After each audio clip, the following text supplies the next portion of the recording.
بسم اللہ الرحمن الرحیم۔ آج ہم بات کریں گے امریکن فرسٹ پریزیڈنٹ کے بارے میں، جو کہ نہ صرف پولیٹیکل لیڈر تھے بلکہ ملٹری جنرل اور اسٹیٹسمین بھی تھے۔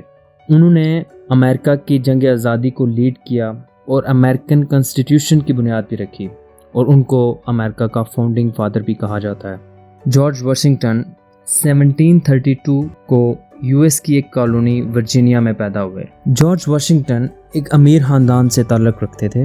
ان کے دادا 1656 میں انگلینڈ سے کالونی آف ورجینیا میں مائیگریٹ ہوئے۔ اس وقت وہ 5000 ایکڑ زمین کے مالک تھے۔ ان کے فادر ایک جوڈیشل آفیسر تھے اور ان کی بھی کافی زمین تھی، ان کی کافی جان پہچان بھی تھی۔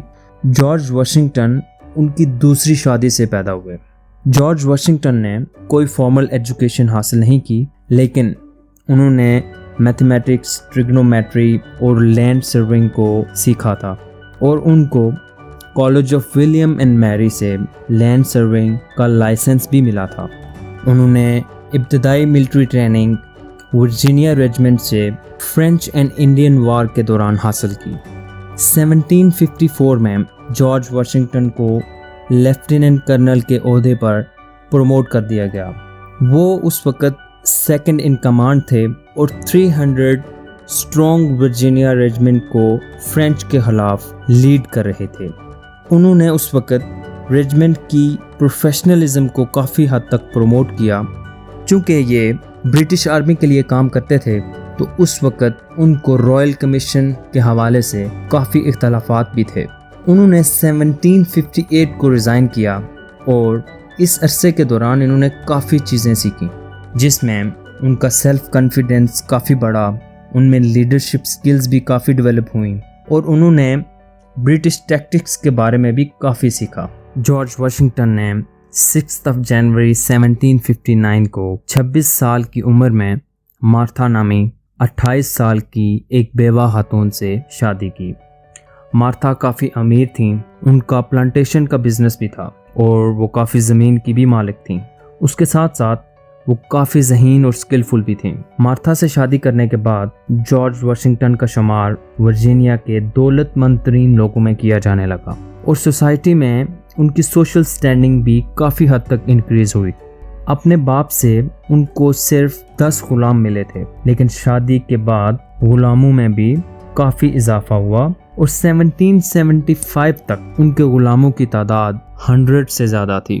ابھی تک ان کی شہرت ایز اے ملٹری ہیرو اور as a large land owner تھی، لیکن اس شہرت سے ان کو پروونشل اسمبلی آف ورجینیا میں ایز اے لیجسلیٹو الیکٹ ہونے میں کافی مدد کیا۔ وہ اس وقت برٹش ٹیکسیشن کو کافی حد تک کرٹیسائز کرتے تھے۔ چونکہ جارج واشنگٹن ماؤنٹ ورنر میں رہتے تھے اور اس وقت ان کی زیادہ انکم ٹوبیکو کراپ سے آتی تھی، لیکن انہوں نے اپنے بزنس کو کافی بڑھایا اور فلور میلنگ اور فشنگ پر بھی کافی انویسٹ کیا۔ جارج واشنگٹن کی ہابیز میں fox hunting, fishing, dance, theatre اور کارڈز وغیرہ شامل تھے۔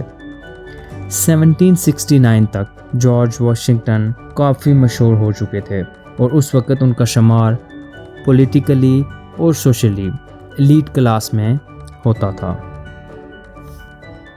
امریکن ریولوشن میں جارج واشنگٹن کا مین رول رہا۔ برٹش کے خلاف ان کا غصہ اس وقت بڑھا جب برٹش ملٹری میں ان کی جگہ کسی اور کو پروموٹ کیا گیا۔ پھر چونکہ برٹش آرمی سے انہوں نے ریزائن کیا تو انہوں نے برٹش کی تمام ناانصافیوں پر آواز اٹھانا شروع کر دیا، جیسا کہ برٹش اس وقت ٹیکسز وصول کرنے کے لیے کافی ایکٹس پاس کرتے تھے جو کہ صرف برٹش انٹرسٹ کو پروموٹ کرتا تھا، اور امریکنز کے ساتھ اس وقت زیادتی کی جا رہی تھی۔ اس وقت کافی احتجاج ہو رہے تھے، ان میں سے ایک بوسٹن ٹی پارٹی کا واقعہ کافی مشہور ہے۔ دسمبر 16 1773 کو بوسٹن میں ایک پولیٹیکل پروٹیسٹ ہوا۔ ان کا احتجاج ٹی ایکٹ کے خلاف تھا جو کہ برٹش پارلیمنٹ نے پاس کیا تھا، جس کے تحت ایسٹ انڈیا کمپنی